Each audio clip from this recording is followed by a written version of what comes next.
3, 4. Testing 1, 2, 3, 4. Can you still hear me, Dennis?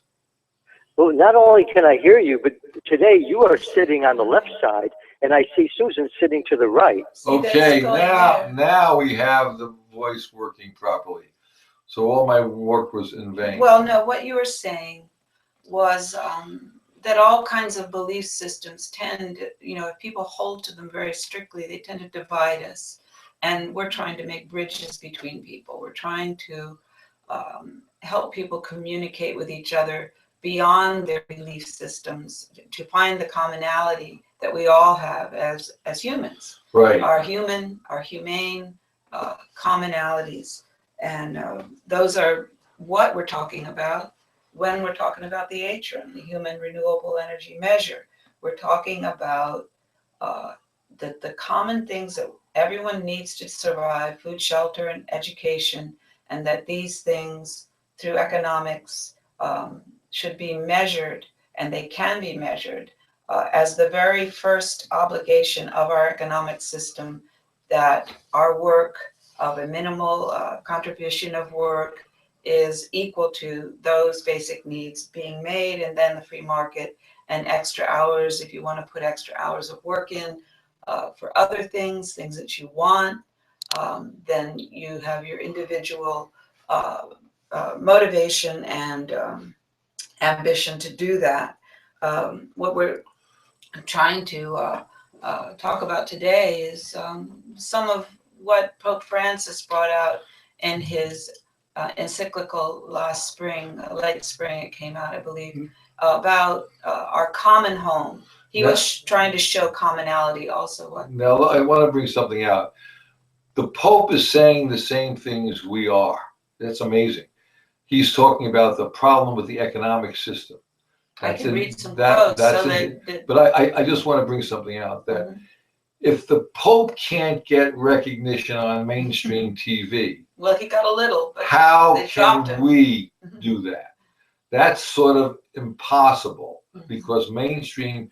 So, but what is possible, what you could do, if you understand that we have to stop hurting other humanity, stop poisoning our water, stop poisoning our air, stop killing our neighbors around the world and other species. Using up our resources. Then you need to do something, and what you could do is you figure out how to use this damn computer. Because I really don't know what I'm doing. Well, we're doing the best we can. I'm doing the best I can. I don't know how we got this thing working. Neither of us were. But the reality is you need to use your imagination, your abilities to get this measurement. And without a measurement, we can't go forward. What's missing in the economy is a simple measurement that says, for 1 hour of work a day or 1 day of work a week, you should have your basic needs met. You should never, ever have to beg for money or pay someone to teach you something. We should share the knowledge in total cooperation as much as we can possibly share with each other. And in most cases, we find that, like the medical profession years ago, Abraham Lincoln was taking a pill for depression. Right. Come to find out, it had mercury. It had mercury in it. He was getting mercury poison when he was the president of the United States. At least that's what they're coming to that conclusion. Or it may have just been because the medical profession gave people mercury. That was part of their. They also bled people. They bled them. Yummy. They also gave you.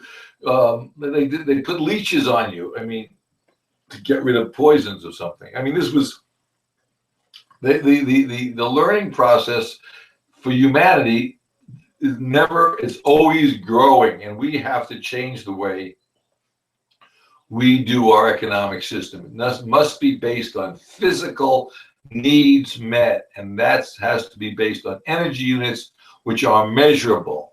And even if they're a little bit off, but they're still an understanding that we all have to have our basic needs met. 1 million energy units of food, water, shelter, which is energy units to figure out how much energy it takes to build that basic shelter. And each area will probably have a little different, but not significantly different. So we need to make sure all energy can be units measured. basically met. So that's the important thing. And But let's get back to Pope Francis. Pope Francis, in his writing in the encyclical about our common home, he clearly understands how our economics is operating today. And I'll just read a few quotes from the encyclical. And this was, quote, "The economy accepts every advance in technology with a view to profit." Let's break that down. Okay. When they figure out the technology to do something better for humanity, it's not based on how much they can help humanity. It's how much money somebody can make off that technology. And often these technological advances are done within universities and under the guise, or the people that are doing it, they are doing pure research. They are trying to learn things, they're trying to create things, but it's co-opted by the university corporation agreement, because where they take immediately the best technology and try to make money. The corporations are running the universities. Well, at this point, it wasn't always that way, but now it's much. And the way they started corporations out, so people understand this, the first corporation, they started corporations to start universities. So there would be an ongoing amount of monies to keep the university going. And now we actually have universities which you have to pay for to get your education, instead of by get a degree, so you have to get a better job, and not even a better job, it's still a crummy job, but now you're educated with a crummy job. You've got the education. So, but the thing is, what came first, the professor or the university that gave the well, you see this at its most basic in The Wizard of Oz, which we watched a little production the other day at a school production, and the scarecrow saying, "I only had a brain." Well, the Wizard of Oz solved that. I mean, he said, "Oh, here's a diploma. Now you are educated," and then he felt better. The scarecrow. Psychologically, he thought he was smarter. Now, if you think the president of the United States is smarter, whether it be Hillary or Trump, the problem is it's not any smarter. More advantages. They have more advantages, and they're not much smarter than anybody on this planet.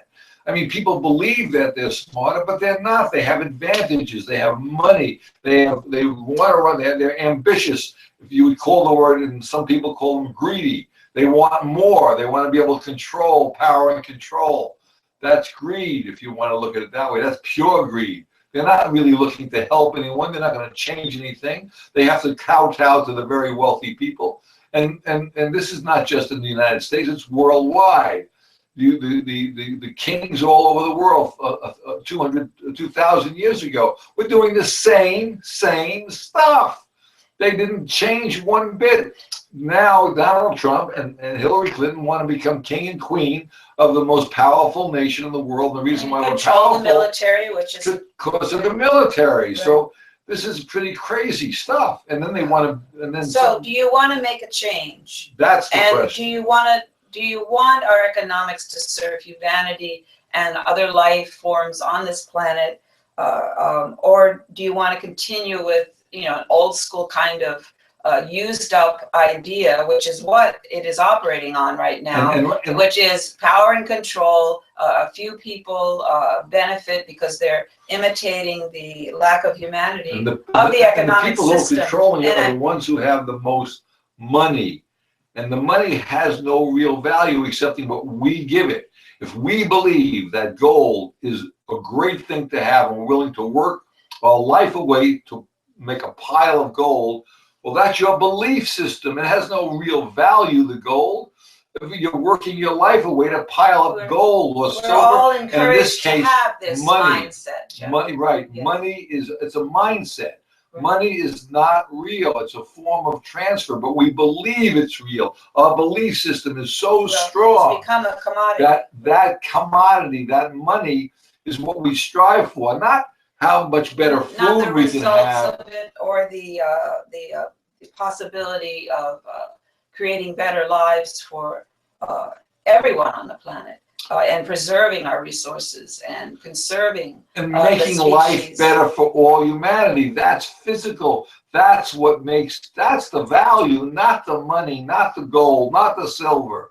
We've been brainwashed for thousands of years, and to believe that there should be a king or a queen or a higher person to Who's tell gonna us what solve to the do. problems, They're right? not there, man. They're just not there. We No, they believe have a they're different there. agenda And then altogether. when we start to vote, we think voting is going to matter, and some it does to a point. And we start to, and we believe that if we put this person in or that person, it's not going to matter. The real value is in human life. And as you get older and you start to die, and you start seeing people around you die, you realize that's the value, not in the war or the ideologies. That's your belief system.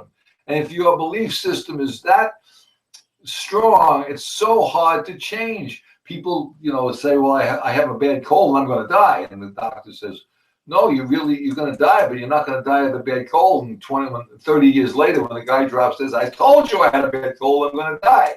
I mean, this was in a book called Belief Magic by... I told you I was sick. I told you I was sick, but if you believe in that, if you honestly... Eventually it may come true. It's going to come true, But sure. that in particular is something that's going to come true. But the reality is, if you couldn't have missed with that. But if you say that if you drop dead, you're going to go to heaven, you don't know that. That's your belief system. Well, now that we're going back to religion, Now we're reference going to may go have- back to the Pope. Okay, let me just say something about the word Pope, and which I believe comes from pontifex, or they're related words, and they translate to bridge maker. So the Pope himself, his name contains the meaning bridge maker. And I think Pope Francis has taken this very seriously. Other popes may not have been as interested in that, but he realizes that all of our even, I mean, there will be no potential Christians to convert if we don't resolve what is destroying humanity now and other species on this planet. I want to read that quote again. The economy, and this is Pope Francis in his encyclical on our common home, the economy accepts every advance in technology with a view to profit, without concern for its potentially negative impact on human beings. Then he goes on to say, showing no interest in more balanced levels of production, a better distribution of wealth, concern for the environment, and the rights of future generations. Then he goes on to say, maximizing profit is enough in the context of our economics today. That's me. Quote, we have a sort of super development of a wasteful and consumerist kind, which forms an unacceptable contrast with the ongoing situations of dehumanizing, deprivation. So you've got these extremes, the super development of wasteful consumption, and then the ongoing dehumanization and deprivation of the majority of people on Earth at this time. And he sees this. He sees that poverty is not a natural state. He sees that, that this is something that needs to be resolved, and he's putting he's pointing at the economic system. Now, I know that, that there's a saying that when you're pregnant, then you see all the pregnant people around. And so when we're talking about economics, maybe we're seeing everything in terms of economics. But it is all here we have other could, confirmation from another source where I'm going to ask Dennis a question. Coming to similar conclusions that we've come to. Yes, Dennis, can you tell me anything that you do in the course of a day that isn't sort of related to economics? That is not related to economics? Right. I mean, I don't mean going to the bathroom. I don't mean eating food. Even eating food is is basically going to be, it's going to be, you can relate that to economics. Tell me something that isn't related to economics. In everyday life? In everyday life. Let's say a daily exercise, like going out for a walk. Okay, going out for a walk. That's but good. Supposing you had to work, let's say you had to work 16 hours that day to make your basic needs met. Would you still have time to go out for a walk? Well, I asked you if you want to go for a walk last night. And I was too tired. You were too tired to go, right? Because you've been working. Well, not just 16 hours. That would be 16 hours and 40 minutes for that 40-minute walk. Yeah. Yeah, but I worked so hard yesterday, Dennis. I could not go for the walk. And you don't have to go every day either. No, but I'm just saying you can relate that to. There's nothing you can't relate to. What else could? What other thing can you figure out that is not related to economics? I was going to ask Susan that question. I just gave you one example, but Go ahead. Right now, okay. Susan, you want to come up with a second example? Well, maybe reading books and You got to be able to afford the time. It's all about the okay. time to read the books. If you put it in terms of whether you have time or not, then nothing can be right, unrelated. No matter what you so do, Dennis, it's all at different degrees. If you're living in a certain part of the world, everything we're doing now, you're a very privileged. We in this country are very privileged people in most cases.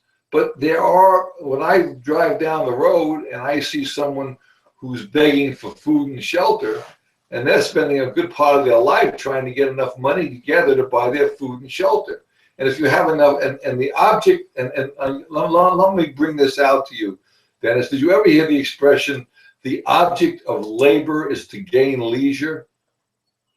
No, that's the first time I've heard that one. Started that comment the way object, back when. so your labor over your life gave you the ability to have the free leisure time to, if you decide to take a walk, you can do that. If you decide to go boating or horseback riding, or play an instrument, or read a book, or play an instrument, or write, play with your children. Whatever you want to do. Actually, play. If you put a time, if time is economics, then time is money, as they say. Right. But if you have no time, then these other things that are not money makers, like playing with your children or talking to someone, having a conversation like we're having here, we're not going to make money off of this. But the thing is, we have the ability to have the time to do this. Now, if you talk to anybody in the ages of 40 years old or 50 years old, still working a job, they don't have the time to visit their parents in some cases. They have to make time. They have to take their kid to a play date because they don't have the time to drive them, because they now got scheduled games and scheduled this, and it's all time. So when you say take a walk, you have the luxury, the economic luxury of having that time. And sometimes people who are very poor, have nothing, they have time.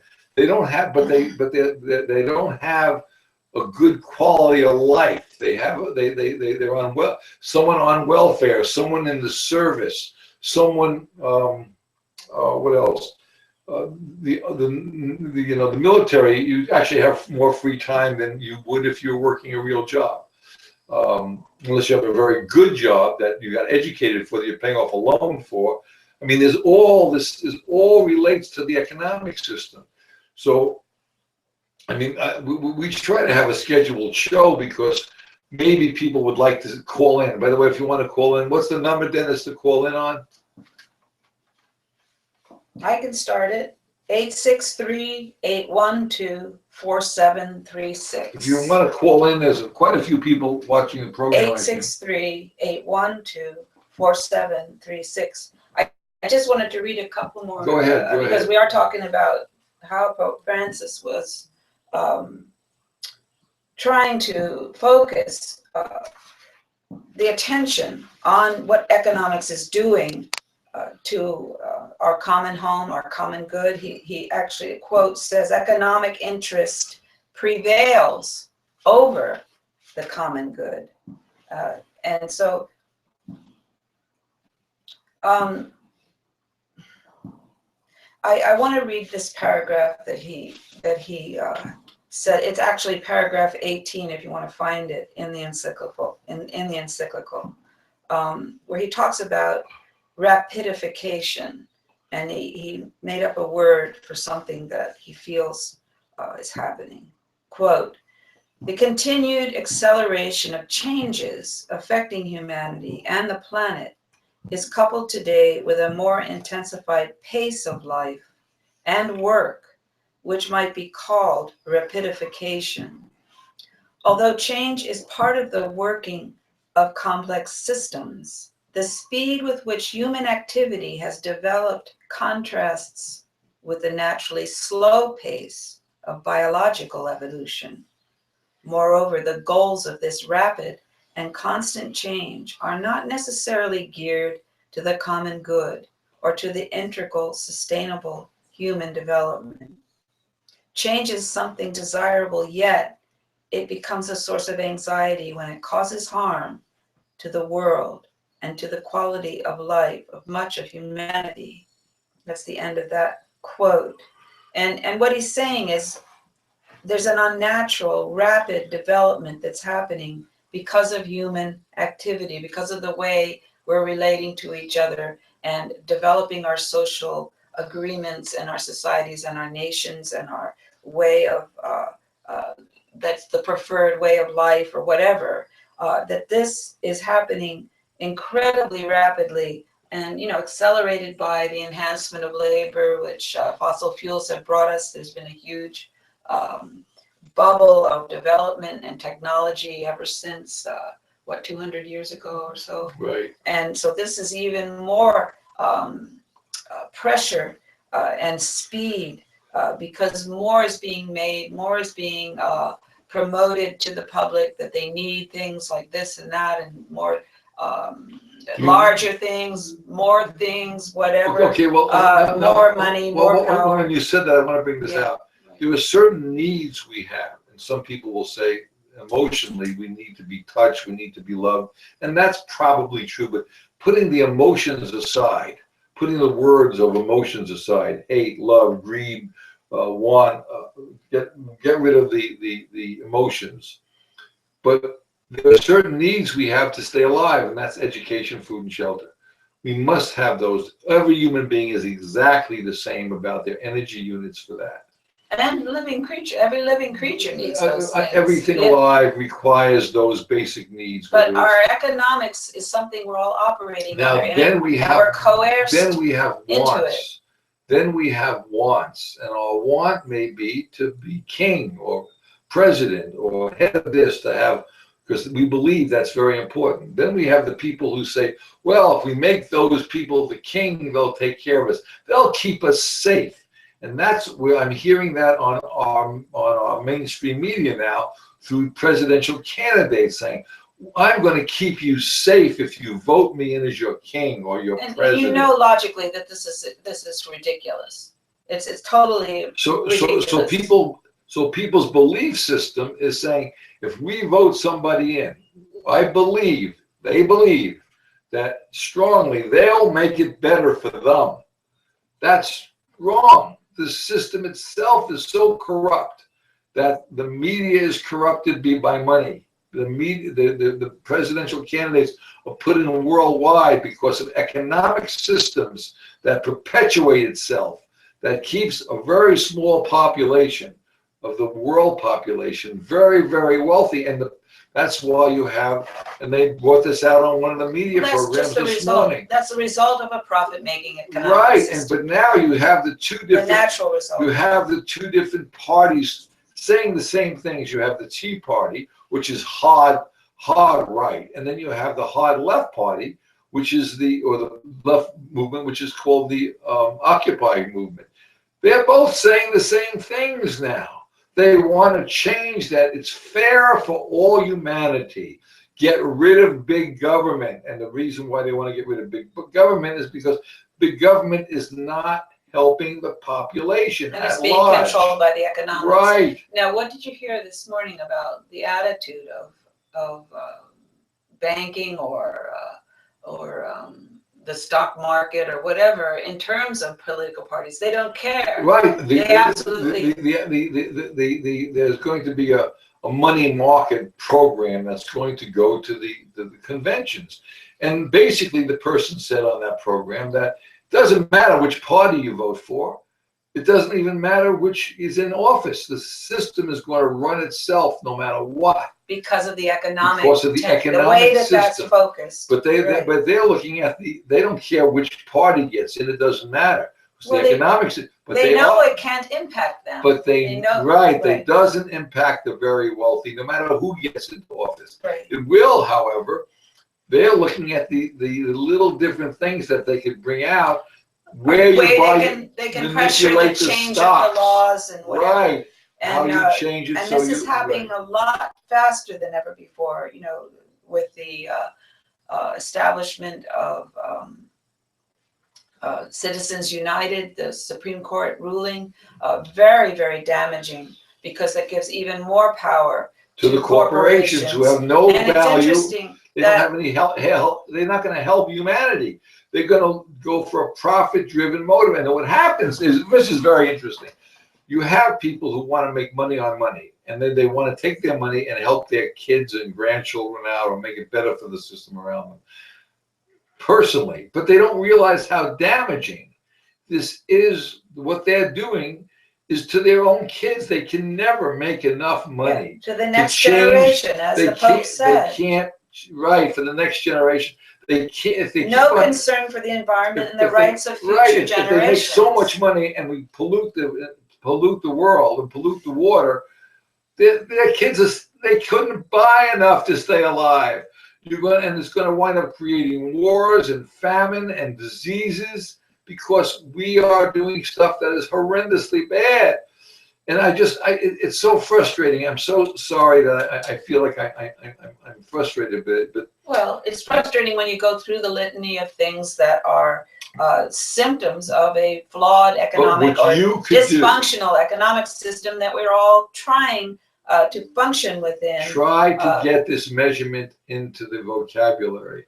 If we get a measurement such as the HRAM into the vocabulary, then and only then will we be able to know where we are now and make sure all humanity has their basic needs met in energy units, and that's measurable. And the measurements start with the general public, with the general society, because they're what we need as a species. They don't start within highly developed systems like economics or political systems. They start because they're practical. And that's what we're asking people to converse about. What is real and practical that will sustain us as a living species and of course, the diversity around us is essential because that's what we depend upon. We all depend upon each other for survival. This balance that we have right now is like an incredibly unusual occurrence in the history of the planet. It's sustaining so much biodiversity because it's different than it's ever been as far as we know on this planet, and it does favor a diversity of life forms. But anything can start to tip that, and our activities as humans working within a flawed economic system that is producing symptoms that are damaging our natural resources, other life forms, the future generations of humans. Our own life forms. Right, the future generations of humanity. And by the way, that's why the reason why we're having wars and we're having problems between other countries is, first of all, we divided the countries up. That are like 200 countries on the same planet. But the reality is that we're on one planet. We should be working in cooperation with each other, not in competition with each other, for water, for air. Well, now you mentioned water because we were watching something about the Nile River last night and how there are several countries that are all along. There's 20 countries or 15 countries. But it's a significant number all along the Nile River, and all of them need that water, and they're trying to make agreements throughout this group of nations about who gets this amount and who gets that amount. And in this country, we have the same problem.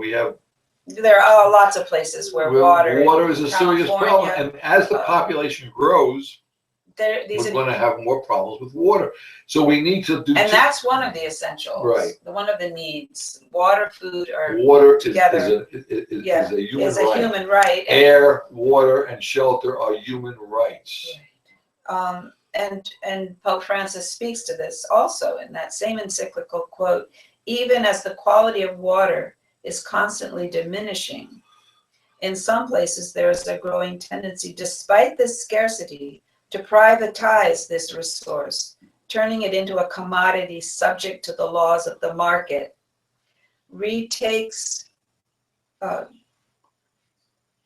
Safe drinking water is a basic and universal human right, since it is essential to human survival, and as such is a condition for the exercise of other human rights. And when he puts that on there, and as such is a condition for the exercise of other human rights. I mean, if you're dying of thirst, you really can't claim to, have any other freedoms, because thirst is the first thing.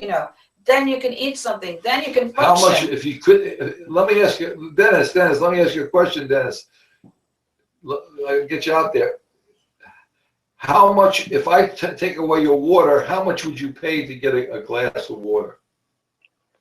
How much would I pay to get a glass of water? If you couldn't have water, if I shut the tap off and closed off your ability to get water, and I'm sitting there with a big 5-gallon bucket, and you had a barrel of gold, how much would you give me for a sip of that water? Well, see, that's a good question, because if you're still going out every day for a 40-minute walk, and now I would walk where they have a little creek or some place where I can get my own water. Well, I blocked it off to you. Can't get there. Okay. You have to pay a toll. As a matter of fact, okay. I'm gonna privatize the sidewalks, so you can't walk on the sidewalks without paying me so much a mile. Well, that's a good point, because why can't you just go out into nature and walk there? But who controls it now? But you're going to put up a fence. Look, for instance, right now, in certain, like I have a well. I have to pay my electric bill to get my water out, or I have a stream in my backyard. I could get that for nothing. But in some places, you can't do that. You got to pay for metered water. Do you pay for water in your house, Dennis? Well, I know what you're saying, Jeff. If I don't get water and there's no way I can go outside and get it, you're right. I mean, I can't go days or weeks without drinking anything. And you pay any amount But you would pay anything to have water, wouldn't you? When you're so thirsty, and I had actually been that thirsty. Well, on a hiking trip on the lava fields of Hawaii, a group of us, when we were pretty young and dumb, went a little farther than we should have, and then got lost coming back.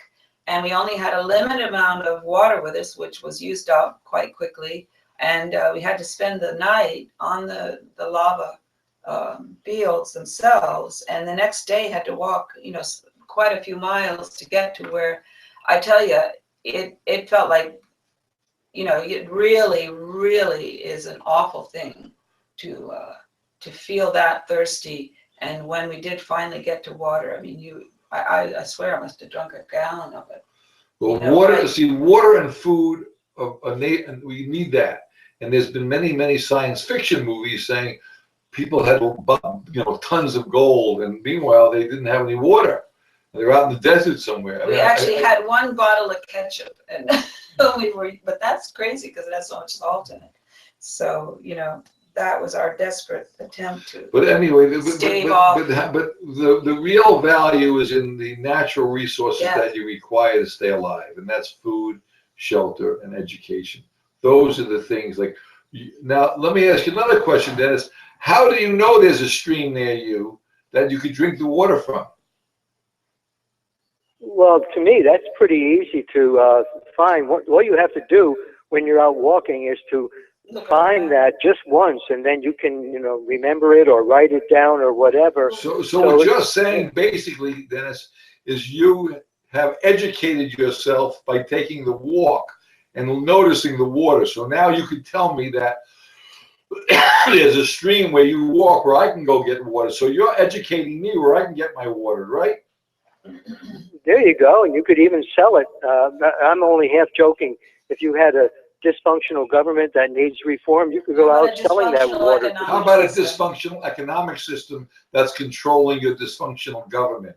And the only reason why it's dysfunctional is it's killing people around the world and killing our water supply and killing our electric. Right. It's imperative is killing things all. That's what it is. The way it operates, the way it's designed to operate. It's almost like a leech. It's almost like a parasite. Right. The economic system is a parasite that is sucking us all, sucking humanity and all life out of itself because of the way it's controlled, because it has no value into itself. Right. And it's going to eventually kill its host, and then the economic system will change once it kills the host off. And right now we're starting to kill off the host, but fortunately, and it's very, very slow, which is scary to me, is we can see the changes. But we adapt to them. If they go this slowly, we're not fixing the problem. Right. We're putting out the fire. We're not putting out the flamethrowers. Well, we're not even putting out the fires. We're adapting to them. We're avoiding them, or we're trying to. And at some point, there'll be no way to avoid them. There'll be no way to sidestep. And so what we're saying is that the real democracy that we have as a human community worldwide is that we create significant measurements. And this we feel is a measurement that is missing, the one that will assure the survival of the human race into the future, which is that our common needs for food, shelter, education, food, and water, of course. Education meaning time to commit to learning. Take the walk to find out where the stream is, so you can tell me, and then I tell other people, and we learn. We share that knowledge. All these needs, these basic needs, are measurable in energy units. This way, you can have a baseline within the economic system for what must be resolved first off by economics. The initial purpose of the economics is to resolve and provide for a minimum amount of our work energy, our work life, the basic needs. And they got a law in South Africa that water is a basic need, but they're still fighting over it. Well, there's more than that. It's water, food, shelter, education. And in many, many constitutions of, I think it's maybe even a third of them, this is stated as a human right. But the question is how to make this a reality within an economic system that has no basis for that, and no mechanism to create that kind of result for any nation. If even the nations that are more socialized, they're being adversely impacted by the spread of an economic system as it is spreading even more by globalization now all over the world. Because it looks with its robotic fake eyes that are not human for places where people are desperate and can be manipulated to work for nothing almost, but just maybe not even quite enough to have subsistence. And most of the time that's the case, and that's why people become desperate. And the edges of society that are most exposed and the mentalities that are least able to cope are the ones that will break first. But under stress, and any person can break. It just is a question of what is your ultimate stress point. You know. So anyway, it's a question of time too. Like when you're younger, you have a lot more stamina. You have more ambition. As you get older, your physical body changes. You have a physical change within the body, and that's part of nature. This is what we're trying to talk about. There's physical things that we have to take into account. actually, That you can't legislate. You can't legislate the fact we're going to live longer. You can sort of try to stay, like Dennis may say, there's people 100 years old, but you know for a fact they're not doing the same things they did when they were 50 or 70 or 40 or 30. There's major changes, physical changes in humanity when you get older. And you can't legislate that away. You can't legislate you need less water or less food. Can't legislate that away. There's a certain amount of food you must have, and education and shelter. Without that, you will die. Those are physical needs. and another need, I'm just thinking as you're saying this, is that we really do need to feel that we have some commonality with other humans, even though we are being propagandized to have, these separating belief systems and behaviors and nations, and these things seem to indicate that we need to be somehow separated from each other. But I think even deeper than that is a need for us to understand and have agreements between all peoples, and that's what this need for measurements is about. I mean, we all use a form of distance measurements that can translate Time, between distance. languages. We have a time measurements that translates, to everyone. You can travel around the world and still know what time it is. You can travel around the world and still know pretty much how far a mile is. It's basic stuff. You don't even need to have me list these things. And this is the democracy that we all share. These are the natural choices, the choices that are based on our human needs. Measurements are extremely basic, and I think there is a real human need for that, because otherwise we cannot function on any kind of basis with each other. And that's what's wrong with our economics. There is no basis. Now, if you're an There's animal, no basis for the value of I don't money. think animals have measurements. They do. They use measurements in. They, you look at spiders creating their webs. They just perceive it in a different way. Birds traveling to where they need to go when the weather changes. They just have a different mechanism. And they may be smarter than we are. Actually, insects and plants have survived all of the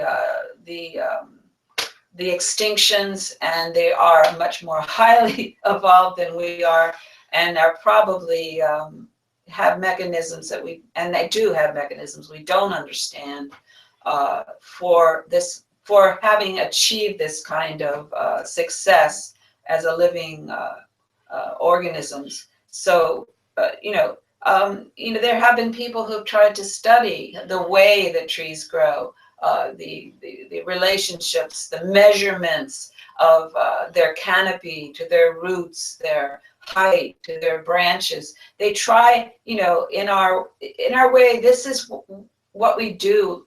One of the really important things we do with our brains is, is that kind of activity, and it links us to each other, because once we come to an agreement, and that's why we're promoting this concept of the human renewable energy measurement, because we are renewable energy. Our lives are a certain scope. Then there's another life, and another and another. As far as we can protect our advance into the future, there will be another and another. And this energy of one life and then the next life, this is all drawing our species into the future. We are, We're looking at, if we keep on going in this direction, people talk about 2050, or they talk about 2060 or 2020. right. There won't be a 2020 as we know it. We won't be here. It could very well be we'll wipe ourselves right off the planet between wars and famine and lack of water. And lack of We agreement. just have to come together. Right. And that's the point of what we're trying to do. By the way, if you... And it's not that this kind of alteration to the economics would really change anything dramatically in terms of what we sort of feel is our everyday life. It just will take the stress off of the populations that are now, just they can't even make their living anymore. For instance, the person who drove a truck into... Our populations are so large. The person who just drove a truck was they snapped into all those people in France. He wasn't a terrorist. He had lost his job and he snapped. He had a big problem with the way the system's working. Now, that's a crazy person, yes, to kill other people for no reason, but we are doing the same thing in our economy. We are killing people for no reason because of profit to be made. And that's what the Pope is saying. We must change the way we're doing business. And that's specifically what the Pope is saying. Now, what you could do about that is use your own mind, how you can imagine we can get this measurement into the vocabulary. And then once it's in the vocabulary, we talk about it, we make it real. And measurements are bridges. They are bridges because they help us to communicate. As I said, we all use some kind of measurement for distance, some kind of measurement for time. These are bridges. These are things we can agree upon. We use the web, like a spider web has measurements. All of computers, all of the web has measurements of some type. When you're a tech person, you know how these things work. We need to get this bridge. We need to bridge the gap to make sure all humanity works in cooperation for knowledge. We must come to an agreement that all humanity must not be begging for food or shelter. We must come to that agreement. And then we can allow the wants to take effect, which is the free market, not the needs. The needs must be met, but the wants are different than the needs. Dennis, do you have anything you want to add to that? Well, Jeff, that's a very good point, because our country, not socialism or communism, capitalism has some very good advantages, but unfortunately, some of the disadvantages is that the very upper class, less than 1%, very, very rich people could take, control, even over politicians. But Dennis, they took control already. The point that I'm making is that, and it doesn't matter if they take control, providing everybody's needs are met. I don't care if you have more than I do, providing my needs are met. I can strive to get to where you are. So let me ask you a question. Supposing you're making, for argument's sake, $100,000 a year, right? Right. And I'm making $50,000 a year, right? I'm still living well, and you're living well with it, better than I am, right? Well, right. Right? Okay. I have all my needs met, and so have you, though I have the time to strive to make my extra, like you do. Now, let's supposing you're making $100,000 a year, like we agreed upon, and there's people making $5 million a year. Well, you could strive to make as much as they do. However, you're now being hurt by them because they're now wanting to charge you for your sidewalks. They want to put or they want to charge you for your water. And they want to charge you for your water. They're already charging you for your food and your water in certain areas. So you have to make more. And if you're making let's say, under a certain amount of money, you can't afford Right. the water or the sidewalks. The basic need You of can't food is afford the already. tolls on the toll roads because they're taking it away from you. That's your problem, is it not? The problem is not how much someone else is making, but how much you're suffering because of their ability to make more. Right. So So- now, are you going to tell me where the stream is so I can get my free water? Well, I have to wait till tomorrow when we can all go for a walk. Now, there's another question I want to ask. Dennis isn't going to reveal where this You see, another question I want to ask. The reason why a lot of people are paranoid about not sharing their information because they feel is something's going to because become something's scarce. going to come take it from, Or take it's their going stuff. to be scarce Right. or disappear altogether. So we find that there's a huge amount of people who, Mostly people hoard money when they. right, they're afraid that they're going to, and of course that's natural because money is what buys you your food, your shelter, and your stuff.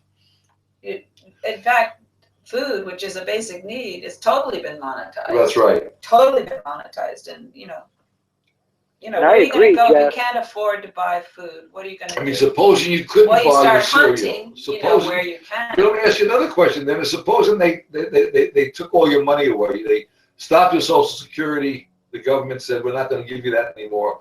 And we're not going to give you a pension anymore. We're going to stop it. What would you do? Wow, that's interesting. I'd probably move to another country. You couldn't lot of afford to people move, do though. that, You yeah. couldn't afford to move. Can't buy a ticket. Can't buy gasoline. You have no money. Well, do you know, before our president, before Barack Obama, do you know that we had Bush II, who in Well, his no, first year, I want know, you to he imagine. wanted to privatize Social Security. I That's want right. you to imagine. I want you to imagine what would happen if you lost your Social Security and you lost your pension. What would you do? That's why I said move to another country. But you can't afford to do that. And if the whole world is like that, most countries you can't move into if you're poor. They won't let you in. Right, right. And I'm with a group called United Nations Association. So we really do want the whole world to come together instead of, having wars with each other.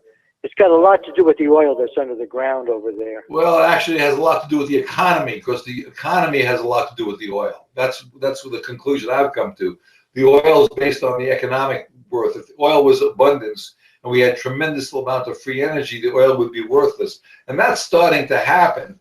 But the people who are trying to keep their wealth are also trying to tax the system and use the media to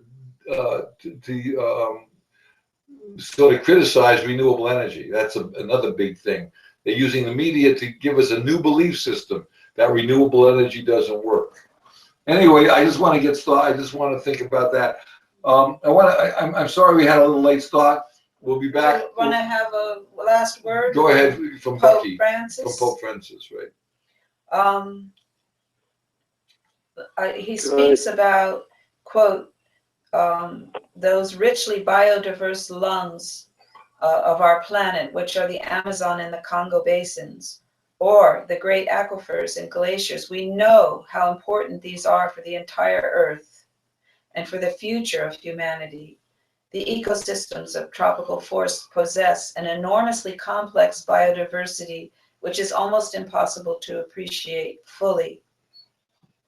In fact, a delicate balance has to be maintained when speaking about these places, where we cannot overlook the huge global economic interests which, under the guise of protecting them, can undermine the sovereignty of individual nations. In fact, there are proposals to internationalize the Amazon, which only serve the economic interests of transnational corporations. This is the Pope talking. This is not us. No, and he fully understands the economics that we're living in now and the potential for damage. And on a higher point, maybe a happier note, quote, this is the Pope speaking, the rich and the poor have equal dignity, for he himself made both small and great, and he makes his sun to rise on the evil and the good. This has practical consequences. Every campesino has a natural right to possess a reasonable allotment of land where he can establish his home, work for his subsistence and that of his family, and a secure life. This right must be guaranteed so that it is not illusory, but real. I want to thank you all for listening. This is Bridges Programming. This is Sunday on the Front Stoop, and we just got through talking about all the things that can happen, but you could do something about it. Thanks so much. Dennis, thank you. Susan, thank you. And thank you all other people for listening. Your neighbors out of Please work try to do because something. they closed the Thank you, factory. Get this Susan. message You out. try That's to what you stretch can your do. paycheck, You can also it's help never us quite enough. We have to create a new measure for the economic And success. join us in It all comes down to Thank you very much. energy. Goodyear.com. You wonder where the money's gone. Well, here's some fuel for thought. It all comes down to energy. DHRM.org. Thanks again. Fossil fuel affects our lives like ripples on a lake. Cars and farms and factories and trucks. Supplies go down and prices soar, our futures are at stake. And when it's gone, it won't come back and we'll be out of luck. Oh, energy, energy. It all comes down to energy. You wonder where the money's gone? Well, here's some fuel for thought. It all comes down to energy. We can get our energy from corn and grass and trees. Even trash converts to biofuels. Break loose from the stranglehold of oil companies. Renewables can fuel the world. We're here to spread the news. Oh, energy, energy. It all comes down to energy. You wonder where the money's gone? Well, here's some fuel for thought. It all comes down to energy.